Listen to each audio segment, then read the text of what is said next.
Hänet suokaa, et kuulla kuinka paljon häntä palvon.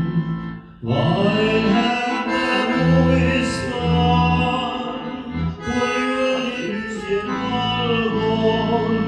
Se hänelle nyt kertotaan, kun itse elmä voi.